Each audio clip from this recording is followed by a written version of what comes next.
السلام عليكم ورحمة الله وبركاته. الحمد لله رب العالمين والصلاة والسلام على نبينا محمد وعلى آله وصحبه أجمعين وأشهد أن لا إله إلا الله وحده لا شريك له وأشهد أن محمدا عبده ورسوله صلى الله عليه وعلى آله وصحبه وسلم تسليما كثيرا. أما بعد. En cette journée du 11 Ramadan 1447 de l'hégire du prophète Mohammed sallallahu alayhi wa sallam, correspondant au samedi 28 février 2026, nous mettons en place cette deuxième assise où l'on poursuit ce sujet qui est une ou des réflexions sur quelques passages du livre d'Allah subhanahu wa ta'ala.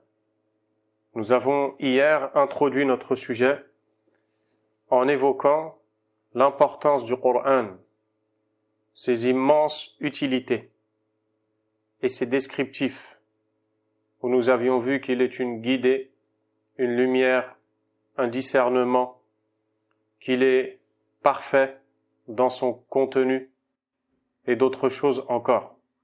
Nous avons vu que pour pouvoir tirer profit du Coran, il faut absolument avoir deux conditions réunies. La première, c'est un réceptacle qui soit attentif, c'est-à-dire un cœur qui veuille apprendre et comprendre le Coran. Et la deuxième chose,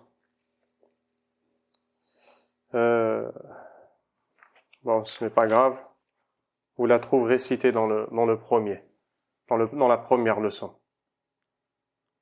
Elle a quitté mon esprit, walhamdulillah, rien de méchant.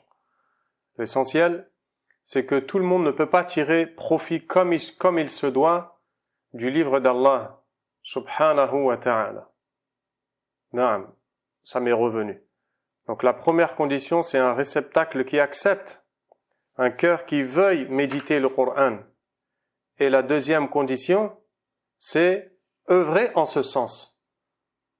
Lire le Coran en cherchant à le méditer. Car celui qui ne lit pas le Coran, ou plutôt celui qui lit le Coran sans chercher à le méditer, il n'en tirera pas profit. Ce n'est pas possible. Et c'est la raison pour laquelle deux personnes lisant le même ou les mêmes versets peuvent montrer des réactions entre lesquelles il y a tellement de disparités. L'une est affectée par le propos qu'elle est en train de lire et qu'elle a médité et donc compris au point que celui-ci est entré dans son cœur, et l'autre lit ce propos, en lit d'autres et encore sans jamais voir son cœur se réveiller. Et ceci est souvent dû à nos occupations mondaines dont nous parlons souvent et qui deviennent pour nous des priorités au point justement de ne plus laisser de place dans ce réceptacle qui est le cœur pour contenir la parole et le sens de la parole d'Allah subhanahu wa ta'ala. Nous allons commencer aujourd'hui dans le vif du sujet. Comme je l'avais dit en introduction, le Cheikh Abdurrahman ibn Nasir ibn Sa'di rahimahullah a composé son livre qui est un résumé de l'explication du Coran en plusieurs thématiques, la première étant la science relative à la connaissance de l'unicité d'Allah subhanahu wa ta'ala et aussi la croyance islamique, ainsi que ses fondements. Il a donc réuni plusieurs versets du livre d'Allah, plusieurs passages, sous ce thème, la connaissance, la science de la croyance islamique et de l'unicité d'Allah subhanahu wa ta'ala. Et le premier sujet, ou la première série de versets choisis par l'auteur, c'est justement la sourate Al-Fatiha. Sourate Al-Fatiha, a une importance bien particulière. L'imam al-Bukhari rapporte d'après le compagnon Abu Sa'id ibn al-Mu'alla radiyallahu anhu, qui nous dit que le prophète sallallahu alayhi wa sallam lui a dit: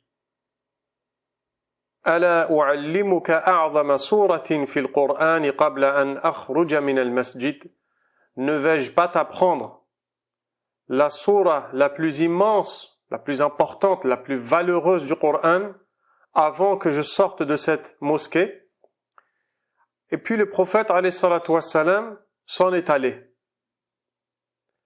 Et lorsqu'il était sur le point de sortir de la mosquée, le compagnon Abu Sa'id ibn al-Mu'alla lui a rappelé cela. Il lui a rappelé qu'il lui avait promis de lui apprendre quelle est la meilleure sourate, la sourate la plus valeureuse du Coran, en lui disant: Alam taqul la u'allimannaka suratan hiya a'zamu suratin fil Qur'an. Ne m'avais-tu pas dit, je vais t'enseigner quelle est la sourate la plus valeureuse, la plus immense du Coran? Alors le prophète sallallahu alayhi wa sallam lui répond: Alhamdulillahi rabbil alamin, hiya sab'ul mathani wal Qur'anul azim alladhi utituh. Il lui dit: Alhamdulillahi rabbil alamin, elles sont les 7 répétées et l'immense Coran qui m'a été donné. Les 7 répétées car Suratul Fatiha est composée de 7 versets, et on dit qu'ils sont répétés car cette sourate doit toujours être récitée par le musulman dans ses prières. Donc on ne cesse de répéter cette sourate. Et si on la répète autant, ce n'est pas anodin, mais c'est dû à son sens et ce qu'elle représente chez Allah subhanahu wa ta'ala. L'imam Muslim rapporte d'après Abdullah ibn Abbas, qu'Allah l'agrée, qui nous dit: Baynama Jibrilu qa'idun 'inda an-nabiy sallallahu alayhi wa sallam. Jibril, alors qu'il était assis auprès du prophète alayhi salatu wassalam, l'ange Jibril sami'a naqidan min fawqihi farafa'a ra'sahu فقال هذا باب من السماء فتح اليوم لم يفتح قط إلا اليوم. Un bruit a été entendu au-dessus de lui. Il a levé sa tête et il a dit: Voici une porte du ciel qui vient d'être ouverte aujourd'hui. Elle n'a jamais été ouverte avant ce jour. فنزل منه ملك. De cette porte est descendu un ange. فقال هذا ملك نزل إلى الأرض. Jibril a dit: Voici un ange qui est descendu sur terre. لم ينزل قط إلا اليوم. Il n'est jamais descendu sur terre avant ce jour. Tout ça, c'est pour montrer l'importance de ce qui va suivre. Une porte du ciel qui ne s'est jamais ouverte avant ce jour, un ange qui descend du ciel et qui n'est jamais descendu avant ce jour. Pourquoi tout cela? فَسَلَّمَ وَقَالَ. Cet ange a passé la salutation islamique et a dit: Abshir binurayni utitahuma lam yu'tahuma nabiyyun qablak. Il dit à ce prophète sallallahu alayhi wa sallam: Réjouis-toi d'avoir obtenu 2 lumières qui t'ont été données et qui n'ont pas été données à un prophète avant toi. Quelles sont donc ces 2 lumières? Fatihatul Kitab, la Fatiha du livre, Suratul Fatiha, et Khawatimu Surat al-Baqarah, et les derniers versets de Surat al-Baqarah. Cet ange lui dit ensuite: Lan taqra'a bi harfin minha illa u'titahu. Tu ne réciteras pas une seule lettre de ces versets sans qu'elle ne te soit donnée. Tu en prends les récompenses immenses chez Allah subhanahu wa ta'ala. Et c'est pour cela que nous allons passer ce moment à étudier Suratul al-Fatiha, car la base de tous les sujets, le sujet fondamental dans le livre d'Allah subhanahu wa ta'ala, c'est la mise en évidence de l'unicité d'Allah. Allah est unique, et c'est sur cela que toute la religion est basée. il est unique dans son droit à l'adoration parce qu'il est unique dans sa création, dans sa seigneurie, subhanahu wa ta'ala.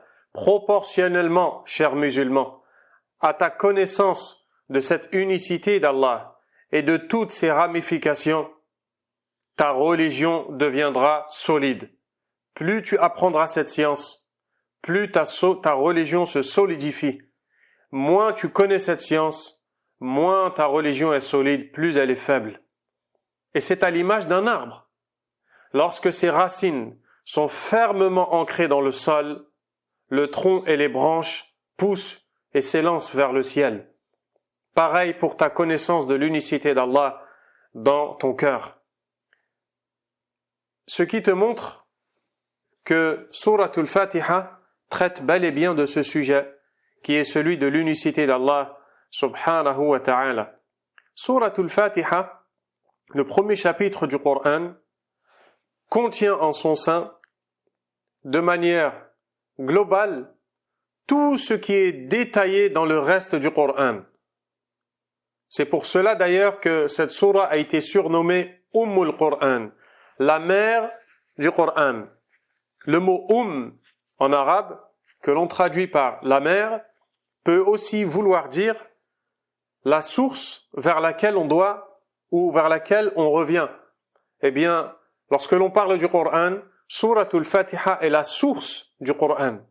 Elle contient de manière générale ce qui va être détaillé depuis Souratul Baqarah, la deuxième sourate, jusqu'à Souratul Nas, la dernière. Elle est donc la mère du Coran. Et c'est pour cette raison que les leçons à tirer de ce chapitre du Coran sont énormes et elles sont très nombreuses. Mais bien sûr, on ne pourra pas s'étaler sur tout cela. Souratul Fatiha, Allah subhanahu wa ta'ala dit Bismillahirrahmanirrahim. Ce qu'on appelle la basmala, cette phrase de dire Bismillahirrahmanirrahim. C'est une phrase par laquelle on entame la lecture de tous les chapitres du livre d'Allah, à l'exception de Souratul Tawbah, la sourate numéro 9, qui ne contient pas au début la parole Bismillahirrahmanirrahim, car comme le disent certains savants, elle est considérée comme la deuxième partie ou la suite de la sourate précédente qui est Souratul Anfal, sourate le butin numéro 8 du Coran. Donc la basmala, Bismillahirrahmanirrahim. Cette parole-là, elle est prononcée en vue de demander l'aide d'Allah subhanahu wa ta'ala. L'imam Ibn Sa'di rahimahullah ta'ala a dit Ay abtadi'u bi kulli ismin lillahi ta'ala. Elle veut dire, quand on traduit donc littéralement, ça donne par le nom d'Allah ou au nom d'Allah. Ar-Rahman, Ar-Rahim. Et quand on dit le nom d'Allah, le nom, c'est un singulier, n'est-ce pas? Ce n'est pas un pluriel. Mais la règle nous explique que lorsque l'on voit un terme au singulier dans le Coran, et même dans les hadiths du prophète, alayhi salatu wassalam, qui est annexé à un mot après lui, eh bien, ce singulier prend le sens du pluriel. En d'autres termes, quand on dit le nom d'Allah, donc on a annexé le nom à Allah subhanahu wa ta'ala, ce qui est voulu, c'est l'ensemble des noms d'Allah subhanahu wa ta'ala.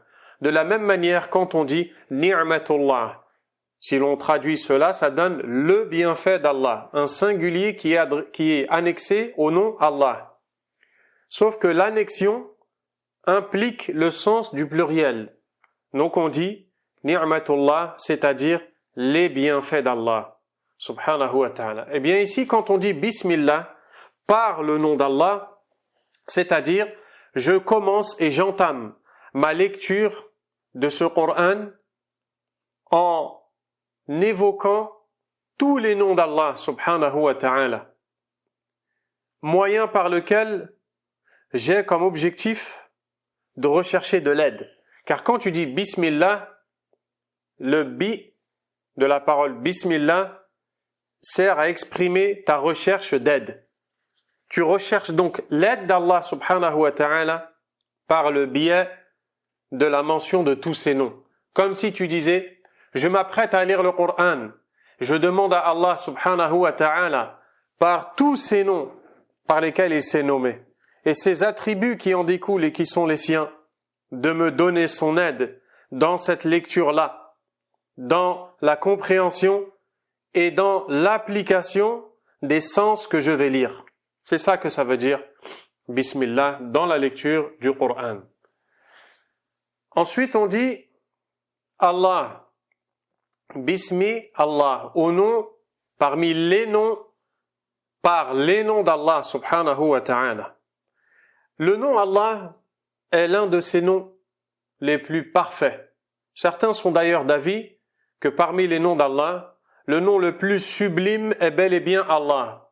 Pourquoi cela? Parce que le nom Allah subhanahu wa ta'ala est la base de tous les noms. Tous les autres noms nous détaillent le sens du nom Allah. Comme si quelqu'un disait par exemple « Qui est Allah? Qu'est-ce que veut dire Allah ?» Puis un autre lui répondait en lui citant tous ses noms, en lui disant « Tu veux comprendre qu'est-ce que veut dire Allah et qui est Allah? Alors sache que cela veut dire Ar-Rahman, Ar-Rahim, Al-Malik, Al-Quddus, As-Salam. » Puis il se met à énumérer tous les noms d'Allah. Tous les noms d'Allah suivent le nom Allah, subhanahu wa ta'ala. Et ce nom-là, Allah, en lui-même, quel est son sens? Son sens est, comme l'a dit Ibn Sa'di rahimahullah, هو المألوه المستحق لإفراده بالمحبة والخوف والرجاء وأنواع العبادة كلها لما اتصف به من صفات الكمال وهي التي تدعو الخلق إلى عبادته والتأله له. Le nom Allah, c'est celui qui est adoré et qui mérite d'être adoré seul et sans aucun associé, subhanahu wa ta'ala. Car c'est lui qui mérite tout notre amour, toute notre crainte et tous nos espoirs, ainsi que toutes les adorations. Elles ne doivent être vouées qu'à Allah. Le nom Allah, subhanahu wa ta'ala, indique donc et sous-entend la notion de l'adoration, que l'on appelle al-uluhiyya, ou alors le nom Allah sous-entend que lui seul doit être adoré. Il a été rapporté du compagnon Ibn Abbas radiyallahu ta'ala anhuma qui a dit Allah signifie dhul uluhiyyati wal ubudiyyati ala khalqihi ajma'in, c'est-à-dire le détenteur de cette qualité qui est appelée en arabe al-uluhiyya et le méritant de cette qualité qui est appelée al-ubudiyya, et ceci sur l'ensemble de ses créatures. Al-uluhiyya, c'est un terme arabe qui signifie toutes les qualités qui ont fait qu'Allah est ce qu'il est, sa perfection, sa grandeur, sa splendeur, sa force, son unicité, et ainsi de suite. Toutes ces qualités, tous ces attributs qui font que lui seul mérite l'adoration. Subhanahu wa ta'ala. Al-ubudiyya, c'est la servitude mise en pratique par le serviteur qui a compris cette notion-là. Quand on dit Allah, ça veut donc dire le seul qui mérite l'adoration à cause de ses qualités sublimes et parfaites et pour lesquelles son serviteur l'adore et lui manifeste la plus grande dévotion, la plus grande servitude. Subhanahu wa ta'ala. Ainsi, le nom Allah comprend deux choses. Le fait qu'il soit l'adoré, c'est lui qui est adoré, et aussi le fait qu'il soit décrit par les plus grandes qualités qui soient, qui font qu'il est celui qui doit être adoré. Subhanahu wa ta'ala. Subhanallah. Ceux qui commettent le polythéisme, le shirk, je parle ici de ceux qui s'affilient à l'islam, tout en commettant des péchés relevant du polythéisme et du shirk. En réalité, n'ont pas compris le sens du nom Allah.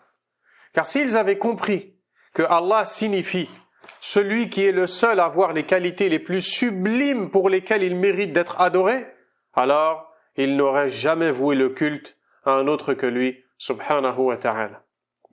Deux autres des noms d'Allah, Ar-Rahman et Ar-Rahim. Ces deux noms-là indiquent qu'Allah subhanahu wa ta'ala est bien qualifié par l'attribut qui est Ar-Rahma. Ar-Rahma, la miséricorde ou la pitié. Allah subhanahu wa ta'ala est décrit par une vaste miséricorde qui a englobé toutes choses et qui a atteint toutes ces créatures. Et quand je dis toutes, c'est bien toutes ces créatures, qu'il s'agisse d'un croyant ou d'un kafir.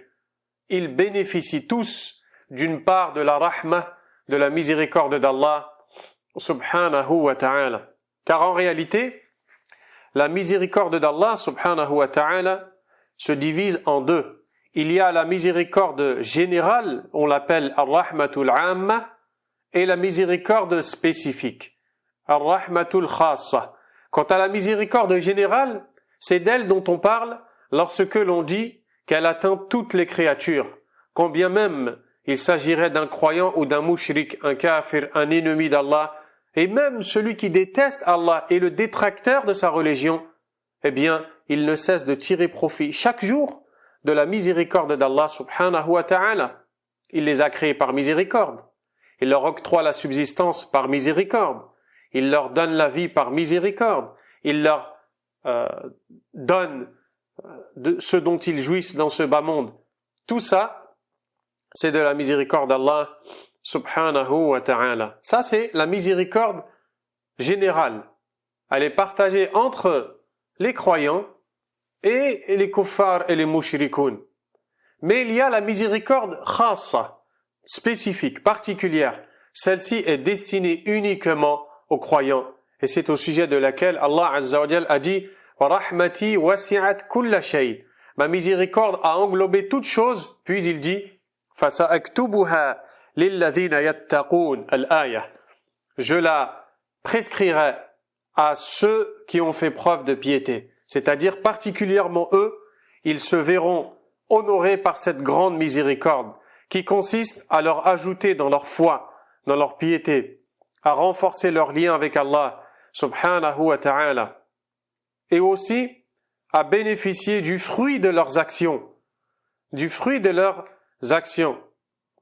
Allah subhanahu wa ta'ala par miséricorde guide les croyants, il les éduque, il solidifie, il renforce son lien avec eux, il leur rend facile les bonnes actions, l'obéissance, et puis par miséricorde par la suite, il leur donne une rétribution le jour dernier.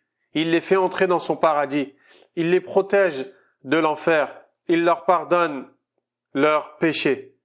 Et ce résultat-là de la rahma, de la miséricorde d'Allah, subhanahu wa ta'ala, qui est l'entrée au paradis, en soi c'est une rahma, c'est une miséricorde d'Allah Azza wa Jal. Mais qui est-ce qui va l'atteindre et qui est-ce qui va en bénéficier, si ce n'est celui qui retrousse ses manches à la recherche de la pitié d'Allah subhanahu wa ta'ala.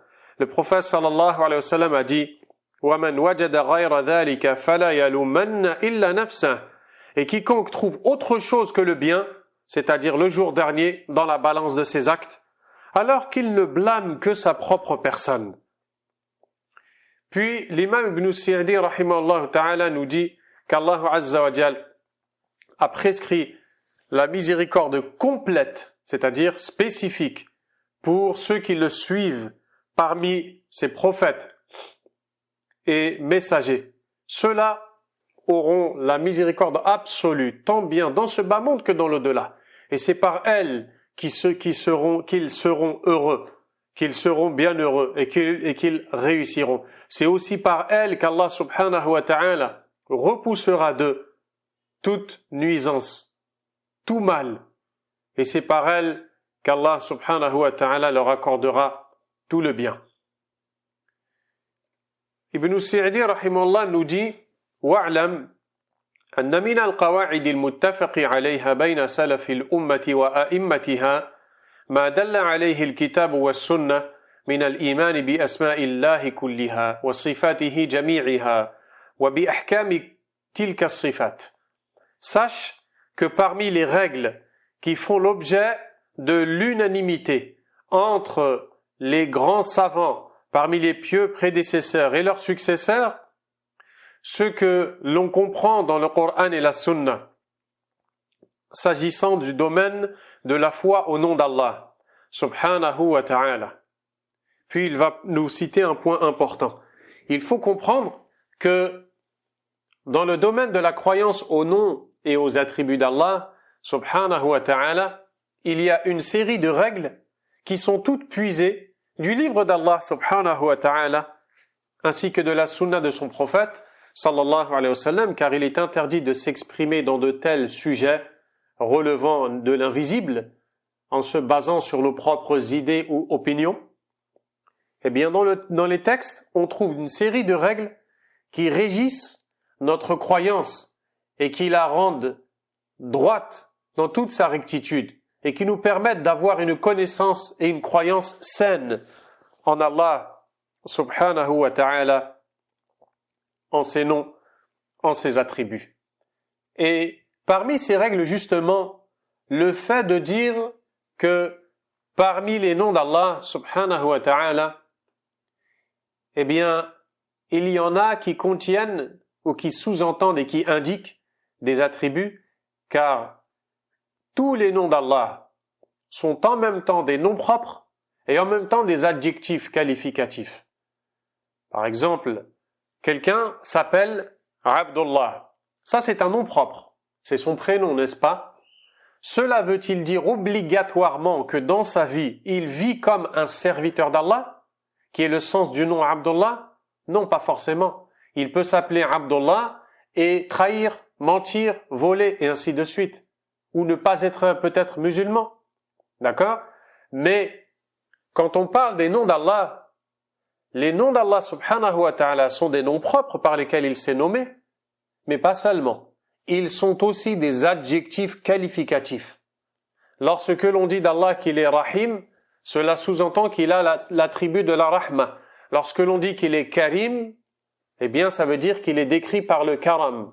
Lorsque l'on dit qu'il est Qawi, ça veut dire qu'il est décrit par la Quwwa. Lorsque l'on dit qu'il est Alim, ça veut dire qu'il est décrit par le Ilm, et ainsi de suite. Il est fort, il a donc de la force. Il est connaisseur, il a donc la connaissance. Il est miséricordieux, il a donc la miséricorde. Ces attributs-là d'Allah subhanahu wa ta'ala, certains ont des effets qui influent ou qui impactent sur les serviteurs, comme par exemple l'attribut de la création. Parmi les noms d'Allah, Al-Khaliq, le créateur. Cela veut dire qu'Allah a l'attribut qui est appelé Al-Khalq, la création. Cette création-là, elle impacte sur nous autres. Il nous a créés. Il a créé notre subsistance. Il a créé nos actions et ainsi de suite. Eh bien, parmi les règles qui sont énoncées et retrouvées dans le Coran et la Sunna, c'est de dire que lorsque il y a des noms d'Allah subhanahu wa ta'ala qui impliquent des attributs, qui ont des effets, alors nous avons l'obligation de concrétiser trois choses. La première, croire au nom. Croire en ce nom. Parce qu'Allah s'est nommé par celui-ci. La deuxième, croire en l'attribut qui en découle. Et la troisième, croire en l'effet de ce nom. Prenons maintenant l'exemple du nom Ar-Rahim, qui sous-entend celui qui détient la miséricorde. Donc, je dis que, en tant que croyant, je crois que parmi les noms d'Allah Ar-Rahim, j'appelle donc mon fils Abdur Rahim, par exemple, le serviteur du Ar-Rahim. Et je sais que Ar-Rahim indique qu'Allah a l'attribut de la Rahma, de la miséricorde. Et je sais et je crois aussi en tant que musulman que cette Rahma-là, elle nous atteint. Alors je dois croire Allahu yarhamu al-ibad, qu'Allah fait miséricorde à ses serviteurs. Et pareil pour tous les attributs, pour tous les noms qui ont des attributs dont les effets atteignent ces créatures. Comme on l'a dit, Al-Khalq, par exemple. Allah subhanahu wa ta'ala, je dois croire que parmi ces noms Al-Khaliq, parmi ses attributs al-khalq, la création, et je dois croire qu'Allah crée. Il a donc la création subhanahu wa ta'ala. Ibn Sa'di a dit فَيُؤْمِنُونَ مَثَلًا بِأَنَّهُ رَحْمَنٌ رَحِيمٌ. Ils croient, les savants et les musulmans adeptes de la sunna, que Allah est Rahman et Rahim, deux de ces noms. Ils croient que ces deux noms-là ont un sens, qui est ذُو الرَّحْمَةِ الْعَظِيمَةِ التي اتصف بها المتعلقة بالمرحوم, que Allah est décrit par la miséricorde immense par laquelle il est qualifié et qui atteint son serviteur, à qui il fait miséricorde. فَالنِّعَمُ كُلُّهَا مِنْ آثَارِ رَحْمَتِهِ. Tous les bienfaits font partie des traces de sa miséricorde. Et c'est ainsi que l'on applique cette règle avec tous les noms. Par exemple, parmi les noms d'Allah, Alim. Alim, qui, on peut le traduire par l'omniscient, celui dont la science est parfaite et a tout cerné. Donc, ce nom-là nous indique quelque chose. Il nous indique que c'est qu'Allah a ce nom. Il nous indique qu'Allah a cet attribut, Dhu ilmin azim, qu'il a une énorme science. Et il nous indique que par cette science-là, Allah connaît toutes choses. Qadir. Qadir, c'est l'omnipotent, celui dont la capacité atteint toutes choses. Celui qui est capable de tout faire, comme il veut, quand il veut, où il veut. Subhanahu wa ta'ala. On croit que parmi les noms d'Allah, Al-Qadir. Et on croit que parmi les attributs d'Allah, Al-Qudra, la pleine capacité. Et on croit que Allah a donc cette action qui est Yaqdiru ala kulli shay. Il est capable de tout, subhanahu wa ta'ala. Allah subhanahu wa ta'ala a affirmé des noms le concernant dans son livre, ainsi que des attributs. Nous devons croire en ces noms, en ces attributs et en leur jugement, c'est-à-dire en leur effet. Et celui qui affirme et qui croit en une de ces choses-là, tout en reniant l'autre, alors il n'est pas considéré comme ayant cru au nom d'Allah. Quelqu'un qui dirait par exemple que oui, Allah c'est bel et bien nommé Ar-Rahim, mais ce nom-là n'a pas de sens, ou alors Allah n'a pas l'attribut de la Rahma, eh bien, cela revient à dire que la personne qui tient ces propos n'a pas cru au nom d'Allah Ar-Rahim, subhanahu wa ta'ala. Après cela, Allah Azza wa Jal nous dit Alhamdulillahi Rabbil Alamin. Alhamdulillah Rabbil Alamin. C'est le premier verset dans la sourate Al-Fatiha. Alhamdulillah. Lorsque tu dis Alhamdulillah, Ibn Sa'di nous dit c'est un éloge qui est fait à Allah subhanahu wa ta'ala par la perfection qui est la sienne. Lorsque tu dis Alhamdulillah, et c'est tellement triste d'ailleurs de constater que nombreux musulmans prononcent la parole Alhamdulillah sans en connaître la profondeur. Oui, ils en connaissent le sens peut-être général qui apparaît en surface, sans pour autant en connaître la profondeur, alors que cette parole-là a été décrite par le prophète alayhi salatu wassalam comme remplissant la balance de bonnes actions le jour dernier. Il dit alayhi salatu wassalam walhamdulillahi tamla'ul mizan. Et la parole alhamdulillah remplit la balance. Et ce n'est pas pour rien que cette parole est l'une des 4 paroles les plus aimées d'Allah, qui sont alhamdulillah, subhanallah, Allahu akbar et la ilaha illallah. Ces 4 paroles sont les plus aimées d'Allah et la récompense obtenue par celui qui les prononce est grandiose le jour dernier. Alors il faut s'approfondir. Pourquoi ces paroles-là ont-elles autant de valeur? Lorsque tu dis alhamd, alhamdu lillah, alhamd, c'est l'éloge que tu fais à Allah en reconnaissant toute sa perfection, subhanahu wa ta'ala, en reconnaissant la splendeur de toutes ses actions qui tournent entre la grâce et la justice. Tout ce qu'Allah fait, subhanahu wa ta'ala, comme action, entre soit dans le cadre de la grâce d'Allah ou entre dans le cadre de la justice. rien n'est mauvais. Quand Allah guide quelqu'un, c'est par sa grâce. Quand Allah égare quelqu'un, eh bien c'est par sa justice.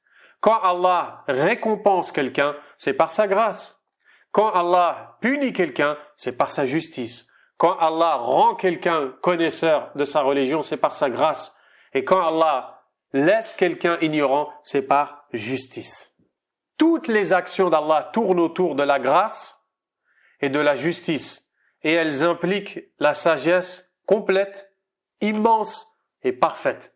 Lorsque je dis en tant que musulman, Alhamdulillah, je dois comprendre que je suis en train d'éloger Allah. Je suis en train de faire ses éloges. C'est comme si je lui reconnaissais toutes ses meilleures qualités. Donc plutôt que de dire Allah est bon, beau, pur, parfait, puissant, omniscient, omnipotent, miséricordieux, eh bien au lieu de dire tout ça et d'énumérer toutes les qualités qui sont les siennes, je dis Alhamdulillah et ça englobe tout cela. Et c'est pour ça que la parole Alhamdulillah a cette valeur. Mais la parole que l'on appelle Alhamd, le fait de dire Alhamdulillah, n'est considérée comme telle que lorsque celui qui la prononce accompagne sa prononciation de l'amour pour son Seigneur qu'il a loué par cette parole-là et sa dévotion totale. Car le simple fait de faire l'éloge en soi ne fait pas automatiquement partie de l'hamd.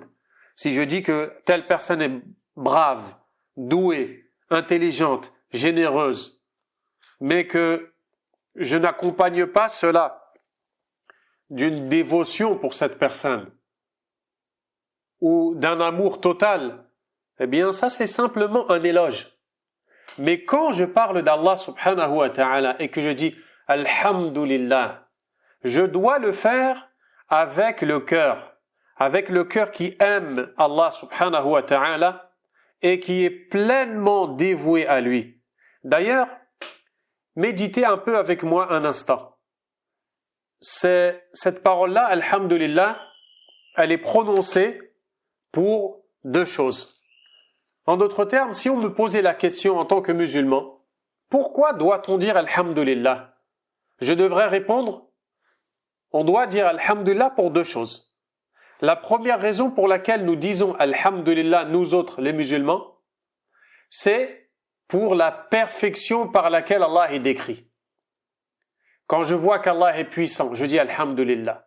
Quand je vois qu'Allah m'a délivré des peines et des épreuves, je dis Alhamdulillah. Quand je vois qu'Allah m'a honoré et comblé, je dis Alhamdulillah. Quand je vois qu'Allah m'a permis de jeûner Ramadan, ou quand je vois, qu'Allah, Azza wa Jal, a choisi Ramadan comme période de révélation de son livre et pour faire revivre sa foi, je dis Alhamdulillah. Donc, je dis Alhamdulillah pour la perfection qu'il a. Et je dis Alhamdulillah, deuxièmement, pour tous ses bienfaits envers nous. La subsistance qu'il nous a octroyée, le fait qu'il nous ait guidés, et tout ce qu'il nous a donné, eh bien, je dois dire Alhamdulillah. Donc, pourquoi est-ce que l'on dit Alhamdulillah? Pour la perfection et la bienfaisance. La perfection d'Allah et la bienfaisance à l'égard de son serviteur. Maintenant que vous avez entendu ça, je vous invite, dans votre lecture du Coran, à lire n'importe quel passage où est fait la mention de la parole Alhamdulillah. Et vous allez vous rendre compte que ce qui suit ou ce qui précède est soit justement une perfection d'Allah pour laquelle il va dire Alhamdulillah, ou alors un bienfait pour laquelle il va dire Alhamdulillah. Regardez par exemple, ici on dit Alhamdulillahi Rabbil Alamin. Toutes les louanges reviennent de droit à Allah, Seigneur des mondes. Ça c'est une perfection pour laquelle il a dit Alhamdulillah. Dans Suratul An'am, la sourate 6 du Coran, Allah Azza wa Jalla a dit Alhamdulillah alladhi khalaqa as-samawati wal ard wa ja'ala adh-dhulumati wan nur. Toutes les louanges reviennent de droit à Allah, celui qui a créé les cieux et la terre et les ténèbres et la lumière. Là, on voit qu'Allah subhanahu wa ta'ala nous mentionne sa louange pour sa perfection dans la création des cieux, de la terre. Et parfois, dans le Coran, on trouve la parole Alhamdulillah qui est suivie d'un bienfait d'Allah. Par exemple, dans Suratul Kahf, le premier verset, il nous dit subhanahu wa ta'ala Alhamdulillahi alladhi anzala ala abdihi al-kitab. Toutes les louanges reviennent de droit à Allah, celui qui a fait descendre sur son serviteur le livre. Et la descente du Coran sur nous autres, les serviteurs, est l'un des plus grands bienfaits d'Allah pour lesquels il dit, et nous devons dire Alhamdulillah. Ensuite, on dit Rabbil Alamin. Rabbil Alamin, le nom d'Allah, Ar-Rabb, que l'on traduit approximativement par le Seigneur, eh bien, il signifie Al-Murabbi, l'éducateur, celui qui éduque toutes ses créatures. Subhanahu wa ta'ala. فَهُوَ الَّذِي خَلَقَهُمْ وَرَزَقَهُمْ وَأَنْعَمَ عَلَيْهِمْ. C'est lui qui les a créés, qui leur a octroyé la subsistance, comblé de ses bienfaits, al-zahira wal-batina, ses bienfaits tant apparents que cachés. Et ça, c'est ce que l'on appelle at-tarbiyatul amma. C'est l'éducation générale. Car Allah subhanahu wa ta'ala nous éduque en tant que serviteurs, et il éduque ses serviteurs. Et quand je dis serviteurs, je parle de tout le monde, croyant ou non. Il éduque ses serviteurs de deux façons. La première façon, c'est comme la rahma, comme la miséricorde. C'est l'éducation générale. Celle-ci concerne tous les serviteurs d'Allah, musulmans ou non. Ils sont tous éduqués par Allah, dans le sens où Allah Azza wa Jal les a créés, leur donne la subsistance, les comble de bienfaits dans cette vie d'ici-bas. Tout ça fait partie de l'éducation d'Allah, qu'il s'agisse d'un pieux, d'un pervers, d'un croyant, d'un kafir billah, subhanahu wa ta'ala. Mais il y a une autre partie de l'éducation d'Allah qui est at-tarbiyatul khassa, l'éducation particulière et spécifique. Celle-ci concerne ses prophètes, ses alliés, elle concerne les croyants qui ont la foi dans leur cœur et qui œuvrent en ce sens. Ceux-là, Allah subhanahu wa ta'ala les éduque davantage en leur octroyant la foi qu'il va compléter pour eux, en les protégeant du mal, en leur accordant la droiture et la félicité éternelle, subhanahu wa ta'ala, en leur rendant facile les bonnes actions, en les protégeant de tout ce qui est détestable. Tout ça, c'est par miséricorde d'Allah, subhanahu wa ta'ala. Ne pensez pas, quand vous faites une bonne action, que c'est par votre volonté, ou que c'est par vos capacités, ou que c'est dû au fait que vous êtes doué, mais ce n'est que grâce à Allah et par sa miséricorde, subhanahu wa ta'ala. Allah Azza wa Jal a dit à son prophète sallallahu alayhi wa sallam, فَبِمَا رَحْمَةٍ مِّنَ اللَّهِ لِنْتَ لَهُمْ. C'est par une miséricorde d'Allah que tu as été doux envers eux. Subhanallah, à ce point-là, la douceur dont a fait preuve le prophète sallallahu alayhi wa sallam envers les membres de sa communauté, il n'a pu le faire que par rahma, par miséricorde d'Allah. Et si tu peux jeûner, ce n'est que par rahma d'Allah. Si tu peux prier, si tu peux donner des aumônes, si tu peux apprendre la science, si tu peux l'enseigner, eh bien ce n'est que par la miséricorde d'Allah. Et là on parle de la miséricorde spécifique qui ne concerne que les croyants. Également, dans ce nom-là, Ar-Rabb, on trouve une indication quant au fait qu'Allah subhanahu wa ta'ala est le Seigneur qui nous crée, qui administre toutes nos affaires. C'est lui qui guide et qui est parfaitement riche. Subhanahu wa ta'ala. Mais aussi, la connaissance de ce nom-là d'Allah subhanahu wa ta'ala nous permet de nous connaître nous autres. Parce que si nous reconnaissons combien Allah est parfait, lui qui est le Seigneur parfait, lui qui a créé, qui nous a donné existence, qui administre nos affaires, qui guide parmi nous qui il veut et égare qui il veut, lui qui nous octroie la subsistance, lui qui est si parfait. Si on comprend cela, automatiquement, on le connaît. Et si on le connaît, tout naturellement, on se connaît nous autres. Qui sommes-nous devant celui qui est parfait, qui est le Seigneur parfait? Nous sommes les faibles serviteurs. Nous n'avons rien. Nous n'avons rien de l'affaire. C'est lui qui décide de ce qu'il adviendra de l'un d'entre nous. Allah tabaraka wa ta'ala a dit: Ya ayyuhan nas, antumul fuqara'u ila Allah. Ô vous les gens, vous êtes les véritables besogneux devant Allah. Vous avez besoin d'Allah. Pourquoi? Pourquoi? Êtes-vous capable de répondre à cette question? Parce qu'en réalité, Allah n'est personne d'autre qu'Allah. Et toi, tu n'es personne d'autre que toi. Allah est le Seigneur parfait. Et toi, tu es le serviteur imparfait. Allah est le Seigneur qui connaît tout. Et toi, tu es le serviteur qui est né sans rien connaître. Allah est le serviteur qui n'est nullement sujet à la faim, à la peine, à la soif, à la fatigue. Et Allah est le Seigneur, qui est nullement sujet à la faim, à la soif, à la peine, à la fatigue. Quant à toi, tu es le serviteur qui a besoin, qui a faim, qui a soif, qui est sujet à la peine, à la fatigue. Donc, Allah n'a pas besoin de toi, mais toi, tu as besoin de lui. Il te faut absolument nourrir ce lien avec lui. Et ce lien que tu nourris avec lui ne lui rajoute en rien de ce qu'il possède, car il se passe pleinement de toi. Par contre, toi, si tu ne le nourris pas, eh bien, tu seras appauvri.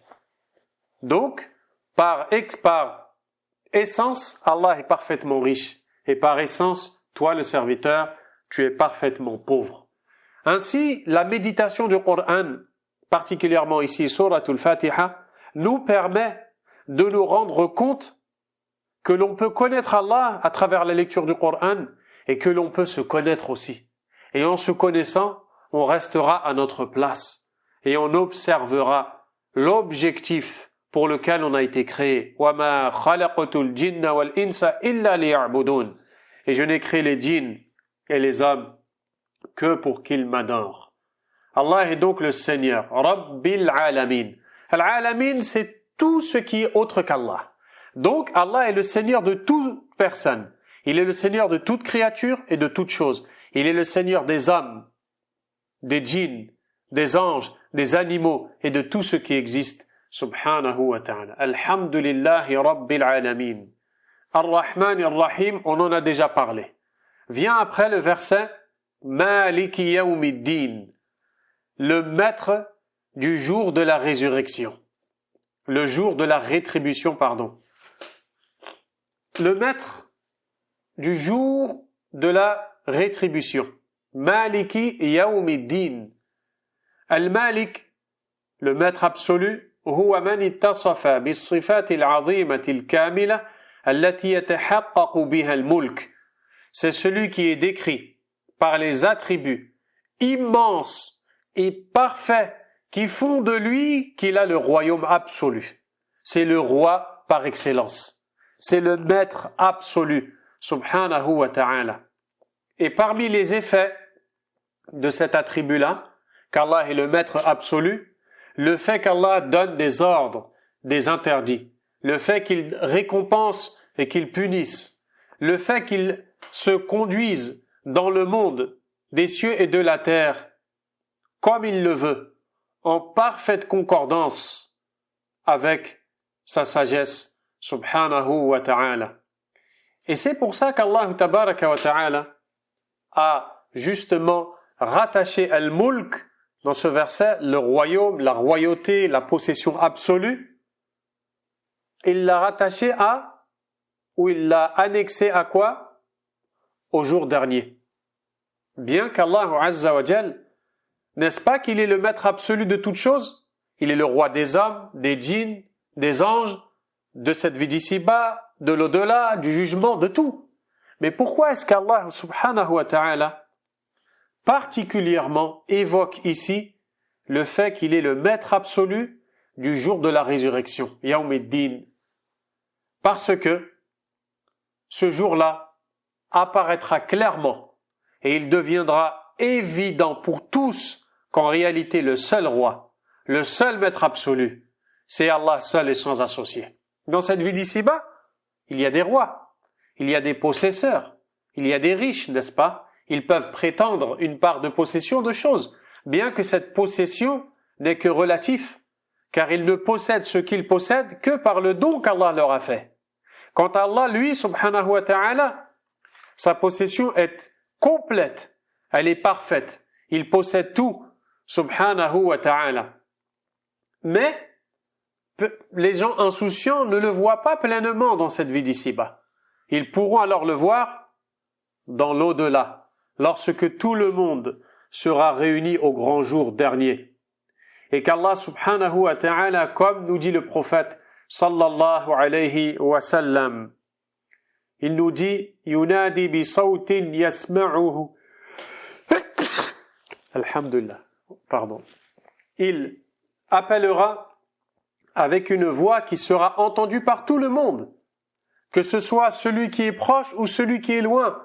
Il dira Ana al-Malik, Ana ad-Dayyan, c'est moi le roi, c'est moi qui donne la grande rétribution. Subhanallah. Avec ce verset-là, tu apprends encore une fois à connaître ton Seigneur et tu apprends aussi à te connaître toi, le faible serviteur. Ton Seigneur qui est parfait, ton Seigneur qui va te juger, ton Seigneur devant lequel tu vas comparaître, ton Seigneur devant lequel tu devras répondre à tes actions, tu devras répondre de tes péchés, de tes manquements dans tes obligations, tes manquements dans ta prière, tes manquements dans ton jeûne, tes manquements dans l'obéissance à tes parents, tes manquements dans l'abandon de la tenue vestimentaire qu'Allah t'a prescrit en tant que femme musulmane. Eh bien, il viendra un jour où tu te tiendras debout devant Allah et il faudra que tu répondes de tout ça. Et c'est pour ça que tu lis ce verset. Maliki yawmiddin, ce n'est pas une lecture semblable à la lecture du journal, mais c'est une lecture que tu dois comprendre et qui doit avoir de l'effet dans ton cœur et dans ta vie. Le Coran, chers musulmans, chères musulmanes, doit impacter votre vie. Il doit impacter vos choix. Il doit impacter vos modes de vie. C'est ça ce que l'on appelle une religion. C'est quelque chose qui t'impacte. C'est quelque chose qui t'anime, qui te guide, qui t'oriente et qui te montre la voie que tu suis, car tout être humain a besoin de suivre une voie. Et les bienheureux sont ceux qui suivront la voie d'Allah, subhanahu wa ta'ala. Allah est donc le maître absolu du jour dernier. Et lorsqu'il va, comme nous dit le prophète alayhi salatu wassalam, il va plier, subhanallah, les cieux dans sa main droite. Et il va faire de la terre entière une seule poignée. Allah subhanahu wa ta'ala va s'adresser aux gens, comme il nous le dit dans Surat Ghafir, il dira aux gens, Liman il-mulkul yawm, à qui la possession absolue aujourd'hui? À qui la royauté? Plus personne ne pourra répondre.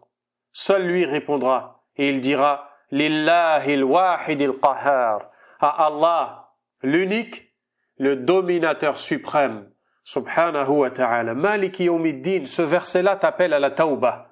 Ce verset-là t'appelle à te corriger. Rappelle-toi toujours lorsque tu es sur le point de lui désobéir.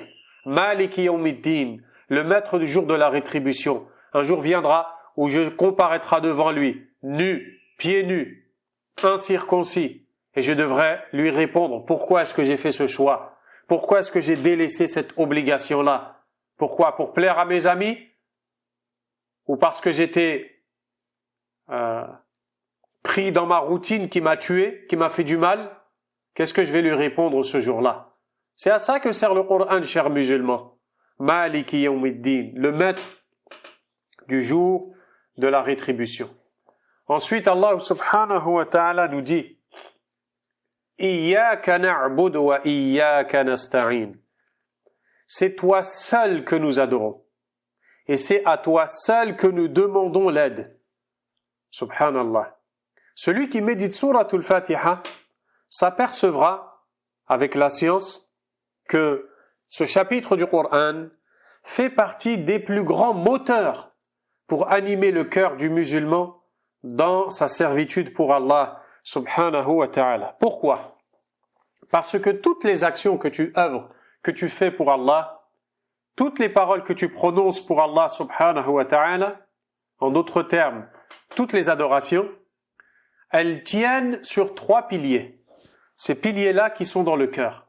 Ce sont les piliers de l'adoration. Premièrement, il y a l'amour. L'amour que l'on éprouve pour Allah. Ensuite, il y a l'espoir en sa miséricorde. Et vient après cela, la crainte d'Allah. Donc, quand tu fais ta prière, tu la fais animé par l'amour que tu as pour Allah qui te pousse à prier, mais aussi l'espoir en la pitié que tu espères gagner d'Allah par cette prière, et aussi tu pries parce que tu crains Allah subhanahu wa ta'ala et qu'il te punisse si tu ne pries pas.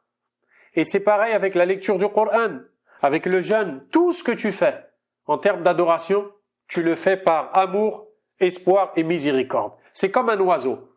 Un oiseau a une tête et 2 ailes. La tête le conduit et c'est avec celle-ci qu'il voit où est-ce qu'il vole. Cette tête, elle est comparable à l'amour d'Allah que tu as dans ton cœur qui te pousse et qui te conduit dans ton adoration d'Allah. Et ensuite, il y a 2 ailes qui sont l'espoir en la miséricorde d'Allah et la crainte du châtiment d'Allah. Et un oiseau, pour voler, doit absolument avoir ces 2 ailes. Le musulman, pour avancer vers Allah dans sa religion, doit absolument avoir dans son cœur une part de l'espoir en Allah et la crainte de son châtiment, subhanahu wa ta'ala. Et ces 3 choses-là, on les retrouve justement dans les 3 premiers versets de Surat al-Fatiha. Regardez le premier verset. Alhamdulillahi Rabbil Alamin. Toutes les louanges reviennent de droit à Allah, Seigneur des mondes. Ce verset-là suscite dans le cœur l'amour pour Allah. Car on loue Allah par amour. On se rappelle de sa perfection et on se rappelle de ses bienfaits. Ça nous pousse à l'aimer et à prononcer sa louange. Ensuite, Ar-Rahman Ar-Rahim, celui qui est décrit par la miséricorde sublime et parfaite. S'il est décrit par cette miséricorde, eh bien on espère en bénéficier. C'est l'espoir. Vient ensuite Maliki Yawmiddin, le maître absolu du jour de la rétribution. On se rappelle le jour dernier et on a peur pour nos péchés, alors on a la crainte d'Allah subhanahu wa ta'ala. Allah a voulu nous éduquer à travers Surat al-Fatiha sur ces 3 choses-là, sur l'amour d'Allah, sur l'espoir en sa miséricorde, sur la crainte de son châtiment. Et que l'adoration tout entière est basée sur ça, et c'est pour ça que tout de suite après, nous disons « Iyyaka na'bud » c'est toi seul que nous adorons. Subhanallah, l'ordre du Coran est parfait. Il n'est pas anodin. Mais si tu n'apprends pas, si tu n'étudies pas, tu ne peux pas méditer, tu ne peux pas tirer profit de ces leçons grandioses. Et donc, cette adoration d'Allah subhanahu wa ta'ala est basée sur l'amour, l'espoir et la crainte. Iyyaka na'bud. C'est toi seul que nous adorons. Ibn Sa'di nous dit Ayna khussuka ya Rabbana wahdaka bil ibadati wal isti'anati fala na'budu ghayrak. C'est-à-dire, ô Seigneur, nous te spécifions bien particulièrement par notre adoration et par notre demande d'aide. Nous n'adorons que toi et nous ne demandons l'aide qu'à toi seul. Subhanahu wa ta'ala. Et donc, on retrouve que cette parole-là, Iyyaka na'bud, est donc la réalisation, la concrétisation ou l'expression de l'unicité d'Allah, de la parole La ilaha illallah. Lorsque tu dis Iyyaka na'bud, c'est exactement comme si tu disais La ilaha illallah. Nulle autre divinité qu'Allah ne mérite réellement d'être adorée. Et quand tu dis Wa iyyaka nasta'in, et c'est à toi seul que nous demandons l'aide, eh bien cette deuxième partie-là, c'est la réalisation de la parole La hawla wa la quwwata illa billah. Il n'y a de force pour concrétiser nos actions et il n'y a de capacité pour passer d'une étape à une autre que par Allah. Eh bien, cette parole-là, La hawla wa la quwwata illa billah, a tellement de valeur chez Allah subhanahu wa ta'ala. De même que la parole La ilaha illallah. Quand tu dis Iyyaka na'budu wa iyyaka nasta'in, c'est exactement comme si tu disais La ilaha illallah wa la hawla wa la quwwata illa billah. En d'autres termes, nulle autre divinité ne mérite d'être adorée autre qu'Allah. Et pour pouvoir concrétiser cela, je reconnais que j'ai besoin de l'aide d'Allah et que nulle autre force que la sienne ne peut m'apporter ce par quoi je concrétise cette adoration. Souratul Fatiha est une guérison pour les cœurs, chers musulmans. Encore faut-il la comprendre. Lorsque tu dis « Iyyaka na'bud », tu guéris, tu soignes de ton cœur de toute forme d'ostentation. Car si tu dis « c'est toi seul que j'adore, ô Allah », eh bien ça sous-entend que toutes mes adorations te sont vouées et que je n'œuvre pas pour un autre que toi. Et quand tu dis « wa iyyaka nasta'in » et c'est à toi seul que je demande l'aide, eh bien ça te remet à ta place et ça te nettoie, ça te purifie de tout orgueil. Car tout ce que tu peux faire, tu ne peux le faire que si Allah t'aide à le faire, subhanahu wa ta'ala. Et là, l'imam Ibn Sa'di va dire quelque chose de tellement important.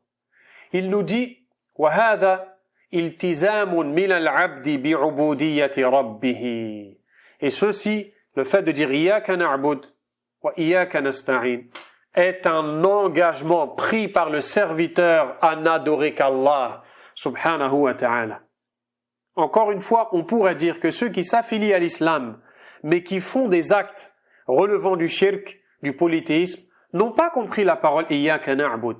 C'est un engagement qu'ils prennent à chaque fois qu'ils récitent la souratul Fatiha. C'est toi seul que nous adorons. On ne prie que pour toi. Comment se fait-il aujourd'hui qu'une personne puisse dire « Iyyaka na'bud » debout en prière, et une fois prosternée au sol, on l'entend qu'elle invoque un autre qu'Allah, subhanahu wa ta'ala, si ce n'est à cause de son incompréhension due aux imams de l'égarement qui enseignent une religion altérée et qui n'est pas la religion originelle, celle d'Allah, subhanahu wa ta'ala. Donc, quand tu dis « Iyyaka na'budu wa iyyaka nasta'in », c'est toi seul que nous adorons, et c'est à toi seul que nous demandons l'aide, eh bien, tu reconnais ton objectif qui est l'adoration d'Allah, et c'est un objectif, et tu reconnais le moyen d'y parvenir qui est l'aide d'Allah, subhanahu wa ta'ala. Et là, nous sommes arrivés à la moitié de la sourate.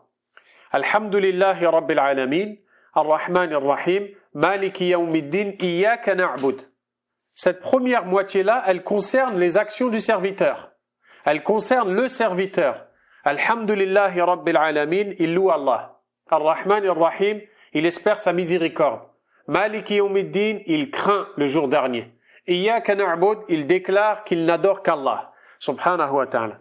La deuxième partie, elle concerne Allah. Et la deuxième partie est une invocation qui commence avec la parole « Wa iyyaka nasta'in » et c'est à toi seul que nous demandons l'aide. Ensuite, « Ihdina as-sirata al-mustaqim » guide-nous dans et vers le droit chemin. Guide-nous dans et vers le droit chemin, c'est-à-dire montre-nous et oriente-nous vers la science qui nous permet de connaître la vérité et de l'appliquer. Le droit chemin d'Allah subhanahu wa ta'ala, il a deux notions. La science et les actions. Quelqu'un qui est dans le droit chemin, dans la religion, c'est quelqu'un qui est connaisseur et qui agit. S'il est connaisseur de la religion d'Allah et qu'il l'applique, alors il est dans le droit chemin d'Allah, celui qui mène à Allah, à son paradis, à la demeure de sa noblesse, subhanahu wa ta'ala. Et lorsque tu demandes à Allah de te guider dans cette partie-là, ihdina, guide-nous, eh bien il faut que tu saches que ça implique deux choses.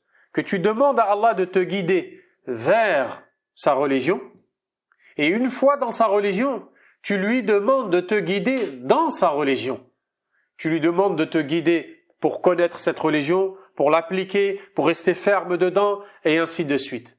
Car la connaissance, lorsque tu voyages d'un endroit vers un autre, il faut que tu connaisses le chemin à suivre, n'est-ce pas?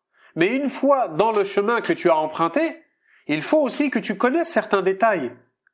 Donc je sais que pour me rendre de telle ville à telle autre ville de ce pays-là, il faut que je prenne telle autoroute. Mais une fois dans cette autoroute-là, j'ai besoin de savoir où m'arrêter pour mettre de l'essence, où m'arrêter pour me reposer, où m'arrêter pour manger, où m'arrêter pour être dans un endroit sécurisé sans me faire agresser. J'ai donc besoin de connaître le chemin pour arriver à ma destination et j'ai besoin d'une connaissance pendant que je chemine en direction de ma destination. Pareil dans ta religion. J'ai besoin de connaître le chemin qui mène à Allah. Et une fois que j'emprunte ce chemin, j'ai besoin de connaître quoi faire pendant que j'emprunte ce chemin-là. C'est pour ça que tu ne dois jamais délaisser la demande de la guidée d'Allah. Et c'est pour ça que c'est l'invocation la plus importante, celle de demander la guidée d'Allah. Voilà pourquoi Allah a fait en sorte que cette sourate doit être récitée par le musulman et la musulmane dans chacune des rak'ah, au point d'en être un pilier dont l'absence entraîne l'invalidité de la prière. Le prophète sallallahu alayhi wa sallam a dit « La salata liman lam yaqra bi fatihatil kitab » Nulle prière, c'est-à-dire nulle prière valide pour quiconque n'a pas récité la Fatiha. Pourquoi? À cause des sens, des sens qu'elle contient, qui ont tellement été négligés. Allah al-Musta'an, qu'Allah nous guide, qu'Allah nous octroie la connaissance et guérisse nos cœurs par son livre et par le retour à son livre, son apprentissage et sa méditation. Puis Allah Azza wa Jal va nous dire Sirata alladhina an'amta alayhim. Il va nous décrire ce chemin-là vers lequel nous lui demandons de nous guider et dans lequel nous lui demandons la guider. Le chemin de ceux que tu as comblés de tes bienfaits. Qui sont ces gens-là? Et qui sont ces bienfaits-là? Ces bienfaits, ce sont les bienfaits de la science et des actes. Quand Allah te donne la science et les actions, tu t'es vu combler des bienfaits. Et Ibn Sa'di nous dit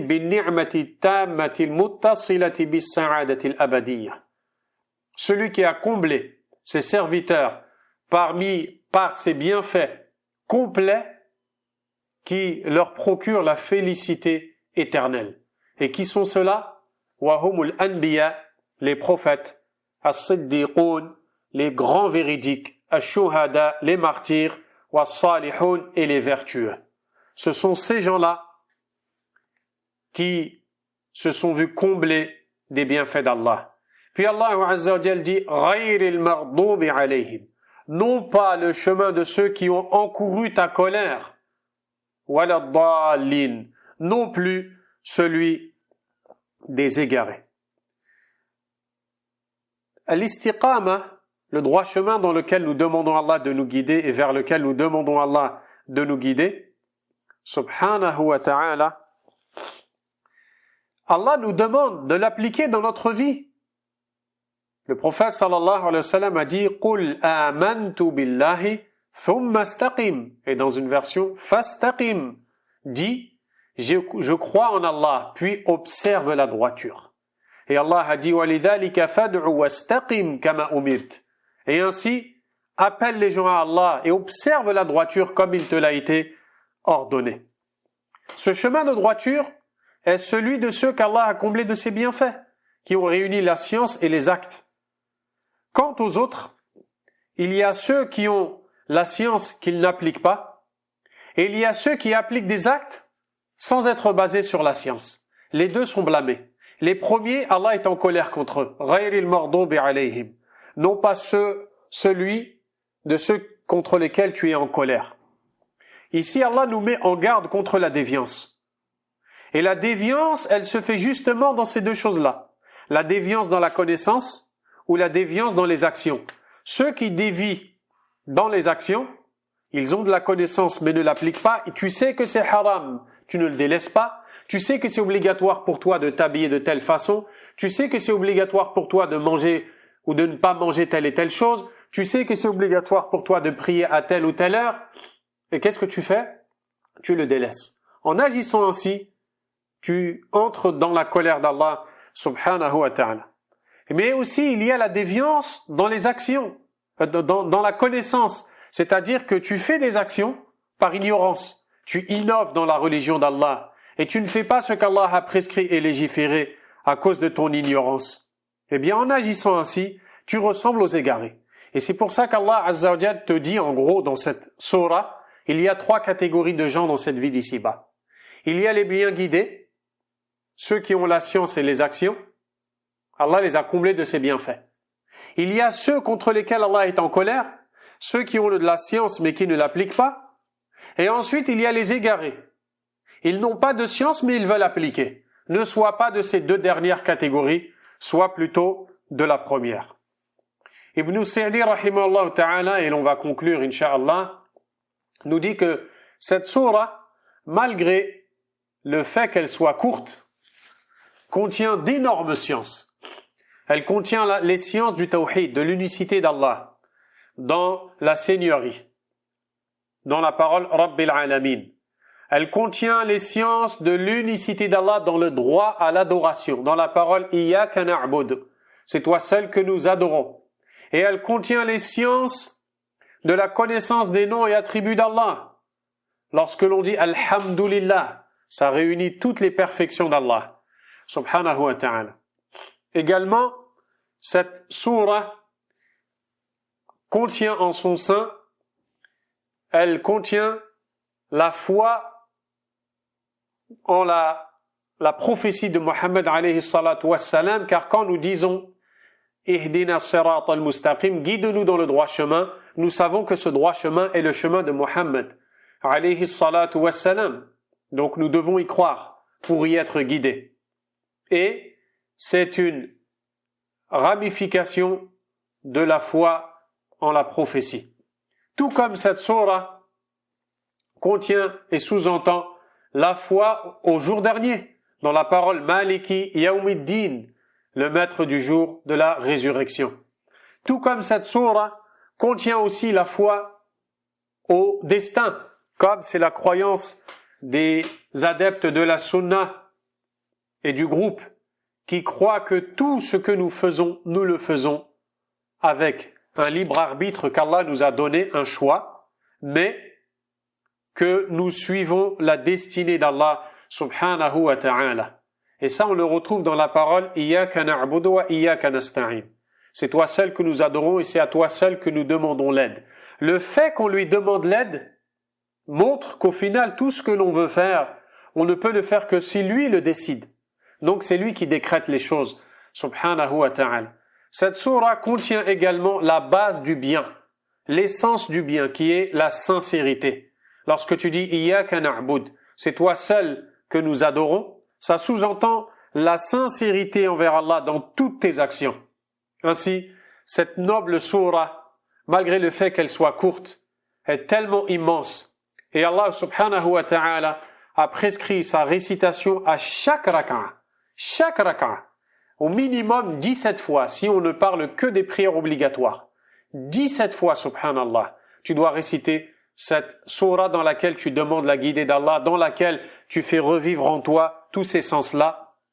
Et cette sourate-là te fait reconnaître la splendeur de ton Seigneur et la dépendance du serviteur envers lui. Wallahu ta'ala a'lam. Wa sallallahu wa sallam. Wa baraka ala nabiyyina Muhammad. Wa ala alihi wa sahbihi ajma'in. Allahumma ya muqallib al-qulub. ثبت قلوبنا على دينك اللهم اشف قلوبنا اللهم أصلح أحوالنا اللهم آت نفوسنا تقواها وزكها أنت خير من زكاها أنت وليها ومولاها ربنا آتنا في الدنيا حسنة وفي الآخرة حسنة وقنا عذاب النار. Je vous donne rendez-vous Inch'Allah Ta'ala demain à 13h40 pour étudier le verset 84 de Sourate Ali Imran, qui est la parole d'Allah subhanahu wa ta'ala. قُلْ آمَنَّا بِاللَّهِ وَمَا أُنزِلَ عَلَيْنَا وَمَا أُنزِلَ على إبراهيم وإسماعيل وإسحاق ويعقوب والأسباط وما أوتي موسى وعيسى والنبيون من ربهم لا نفرق بين أحد منهم ونحن له مسلمون. Dis, nous avons foi en Allah et à ce qui a été descendu vers nous, ainsi que vers Ibrahim, Ismaïl, Ishaq, Yaqub, Al-Asbat, et aussi à ce qui a été donné à Moussa, à Isa et aux prophètes venant de leur Seigneur. Nous ne faisons aucune distinction